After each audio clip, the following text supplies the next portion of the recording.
नमस्कार दोस्तों। बहुत समय पहले की बात है। भारत के पूर्वोत्तर क्षेत्र में सीरमा नाम का एक गांव था। वहाँ एक अनाथ मछुआरा रहता था। उसका नाम गोपाल था। वह तालाब पर मछलियाँ पकड़ा करता था। एक दिन जब वह सुबह तालाब पर मछलियाँ पकड़ने के लिए गया तो उसके जाल में एक नाग फंस गया। दरअसल वह नाग नागलोक का राजा था। यह देखकर नाग कन्या घबरा जाती है और एक सुंदर लड़की का रूप लेकर वहां आ जाती है और गोपाल से कहती है कि तुम इस नाग को अगर छोड़ दोगे तो मैं तुमसे शादी कर लूंगी। यह सुनकर गोपाल अ, उस नाग को छोड़ देता है। नाग कन्या जो सुंदर कन्या बनकर उसके पास आई थी उससे शादी कर लेती है। दोनों साथ रहने लगते हैं। पर गांव के लोगों को यह बात हजम नहीं हुई। उन्होंने यह बात जाकर राजा को बता दी। राजा को जब इस बारे में पता चला तो राजा ने गोपाल को तुरंत दरबार में बुलाया और उससे कहा कि तुमने हमारे नियमों का उल्लंघन किया है और उस लड़की से शादी की है। तुम्हें ये गांव छोड़कर उसके साथ यहाँ से जाना होगा। गोपाल कहता है कि मैंने तो उससे शादी की है, इसमें कौन से नियमों का उल्लंघन मैंने किया है, महाराज बताए।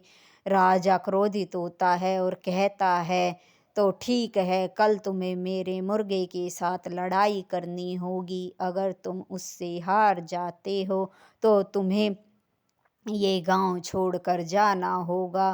गोपाल ये बातें सुनकर वापस अपने घर आ जाता है। घर आने पर वह बड़ा परेशान था क्योंकि राजा के पास बहुत ही शक्तिशाली मुर्गा था और उस मुर्गे से आज तक कोई नहीं जीत सका था। वह तब उसकी पत्नी उसकी परेशानी का कारण पूछती है। जो नाग कन्या थी वह सारी बात उसे बताता है। वह कहती है कि आप परेशान मत होइए, कुछ ना कुछ अवश्य समाधान निकलेगा। वह यह कहकर नागलोक अपने पिता के पास चली जाती है और अपने पति की परेशानी अपने पिता को बताती है। तब उसका पिता एक शक्तिशाली मुर्गा उसे देता है और कहता है कि बेटी ये ले जाओ, कल जो होगा उसमें तुम्हारे पति की जीत निश्चित होगी, चिंता मत करो। वह मुर्गा लेकर अपने घर आ जाती है। गोपाल दूसरे दिन मुर्गा लेकर मैदान में पहुंच जाता है। राजा का मुर्गा भी वहां पहले से ही था।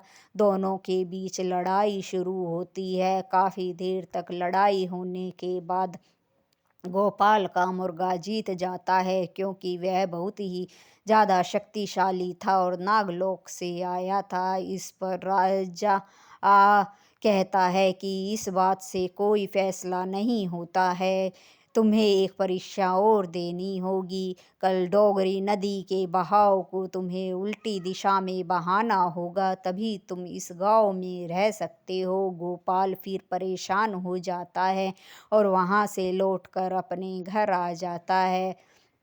अब उसकी पत्नी कहती है कि क्या हुआ, आप अब भी परेशान लग रहे हैं क्या? मुर्गा हार गया आपका?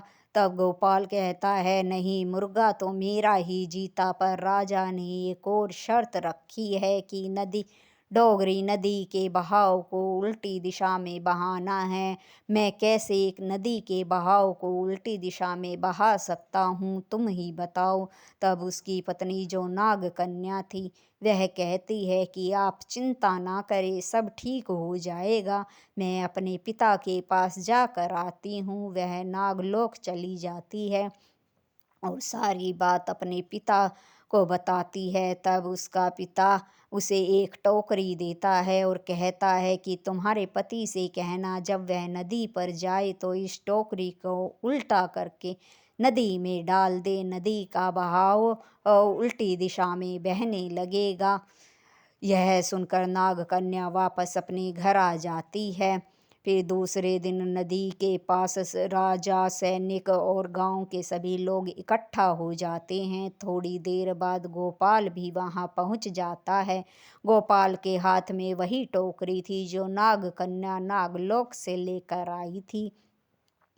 फिर सब गोपाल की तरफ देखते हैं। गोपाल नदी के किनारे बैठ जाता है और उस टोकरी को उल्टा करके नदी में डाल देता है। एकदम से नदी का बहाव उल्टी दिशा में बहने लगता है। यह सब देखकर गांव वाले और राजा हैरान हो जाते हैं, पर राजा कहाँ मानने वाला था। फिर वह उससे कहता है कि ये तो ठीक है, पर तुम्हें एक आखिरी परीक्षा और देनी होगी। अगर तुम उस परीक्षा में पास हो गए तो तुम इसी गांव में रहोगे और मैं ये गांव छोड़कर चला जाऊंगा। गोपाल कहता है, वो क्या महाराज?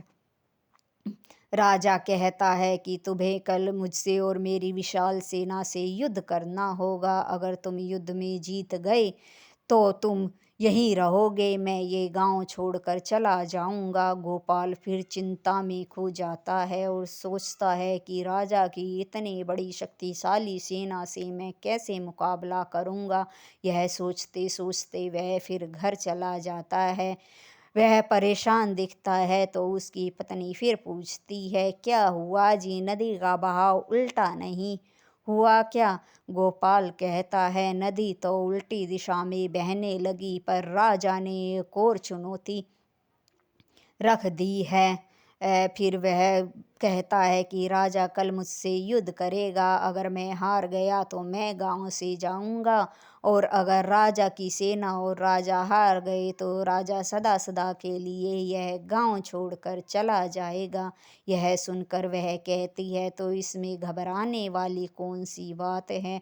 आप तो थोड़ी थोड़ी देर में घबरा जाते हैं। चिंता मत करिए, जैसा पहले ठीक हुआ है ऐसे ये भी सब कुछ ठीक ही जाएगा। फिर वह इतना कहकर अपने पिता के पास नागलोक चली जाती है और अपने पिता को सारी बातें जो उसके पति ने उसे बताई थी बता देती है। उसका पिता कहता है कि बेटी तुम चिंता मत करो, तुम ये ढोल और सोने की छड़ी ले जाओ, और जब राजा कल युद्ध करने के लिए तुम्हारे पति से आए तो तुम अपने पति के साथ जाना, और ये जब वे युद्ध के लिए आक्रमण करे तो तुम ये ढोल जोर जोर से बजाने लगना, सब ठीक हो जाएगा।